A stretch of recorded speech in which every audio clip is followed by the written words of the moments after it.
Assalamualaikum warahmatullahi wabarakatuh. Perkenalkan, nama saya Dila Indriana dengan NIM 20304008.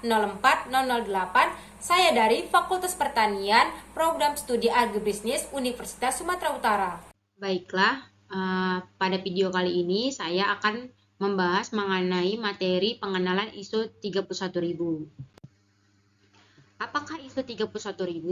ISO 31000 merupakan sebuah panduan atau best practice yang diterbitkan oleh International Organization for Standardization yang ditujukan untuk dapat diterapkan dan disesuaikan untuk semua jenis organisasi dengan memberi struktur dan pedoman terhadap semua operasi yang terkait dengan manajemen risiko.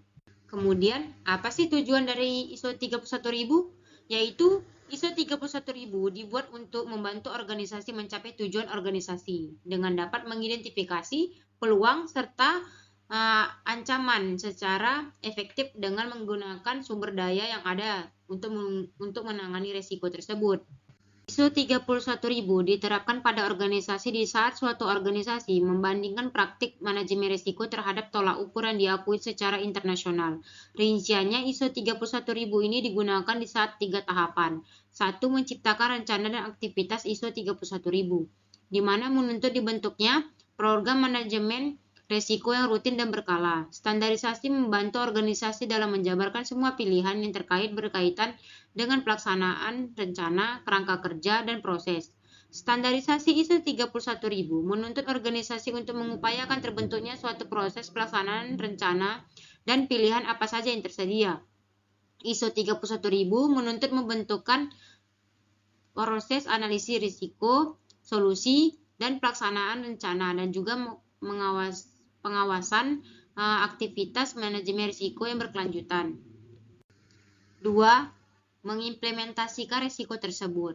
ISO 31000 menuntut implementasi dari perencanaan dan proses manajemen risiko. Standar ISO 31000 menyediakan panduan untuk implementasinya. Panduan-panduan tersebut mencakup dokumentasi yang dibutuhkan untuk rencana manajemen risiko dan bagaimana cara mengelola suatu pelaksanaan manajemen risiko. 3. Mengawasi dan mengevaluasi ISO 31000, yaitu menuntut organisasi untuk mereview dan memonitor program manajemen risiko yang telah dilakukannya. Standar menuntut organisasi melalui proses review tersebut, di mana review proses dilakukan yaitu meliputi akuntabilitas, kerangka kerja, pengintegrasian dari suatu aktivitas perencanaan, proses, dan analisis dan serta solusi untuk mengurangi risiko dari organisasi. Standar ISO 31000 juga menginstruksikan bagaimana cara mencatat review dan memonitor status dan hasil, sebaiknya bagaimana laporan tersebut didapatkan. Berikut prinsip ISO 31000 yang terdiri dari 11 prinsip. 1. Manajemen risiko menciptakan nilai tambah, di mana manajemen risiko berkontribusi terhadap pencapaian nyata tujuan dan peningkatan antara lain yaitu kesehatan dan keselamatan manusia, kepatuhan terhadap hukum dan peraturan, penerimaan publik, perlindungan lingkungan, kinerja keuangan, kualitas produk, efisiensi operasi, serta tata kelola dan reputasi perusahaan. Kedua, manajemen risiko adalah bagian integral proses dalam organisasi. Manajemen risiko adalah bagian tanggung jawab manajemen dan merupakan suatu bagian integral dalam proses normal organisasi, seperti juga merupakan bagian dari seluruh proses proyek dan manajemen perubahan, di mana manajemen risiko bukanlah merupakan aktivitas yang berdiri sendiri yang terpisah dari aktivitas-aktivitas utama dan proses dalam organisasi. 3. Manajemen risiko adalah bagian dari pengambilan keputusan. Manajemen risiko membantu pengambil keputusan, yaitu mengambil keputusan dengan informasi yang cukup. Manajemen risiko dapat membantu memprioritaskan tindakan dan membedakan berbagai pilihan alternatif tindakan, di mana pada akhirnya manajemen risiko ini dapat membantu memutuskan apakah suatu risiko dapat diterima atau apakah suatu penyelesaian risiko telah memadai dan efektif. 4.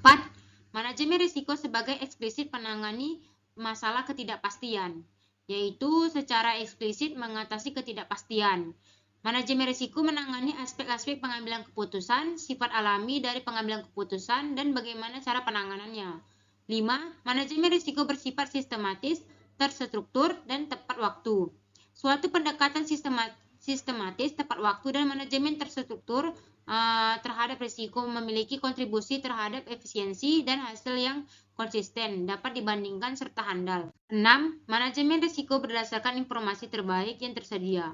Masukan untuk proses pengelolaan risiko didasarkan oleh sumber informasi seperti pengalaman, umpan balik, pengamatan, perakiraan, dan pertimbangan pakar. Meskipun demikian, pengambil keputusan harus terinformasi dan harus mempertimbangkan segala keterbatasan data atau model yang digunakan atau kemungkinan perbedaan pendapat antar pakar.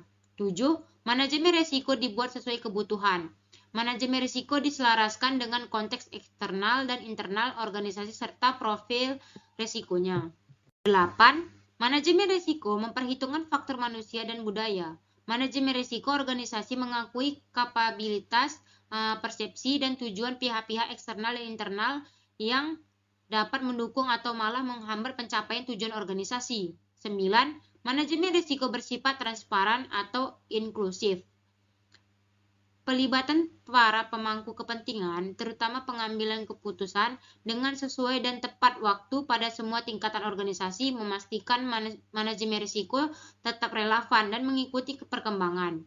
Di mana perlibatan ini juga memungkinkan pemangku kepentingan untuk cukup terwakili dan diperhitungkan sudut pandangnya dalam menentukan kriteria risiko. 10. Manajemen risiko bersifat dinamis, interaktif, dan responsif terhadap perubahan. Seiring dengan timbulnya peristiwa internal dan eksternal, perubahan konteks dan pengetahuan, serta diterapkannya pemantauan dan peninjauan, risiko-risiko baru bermunculan, sedangkan yang ada bisa berubah atau hilang.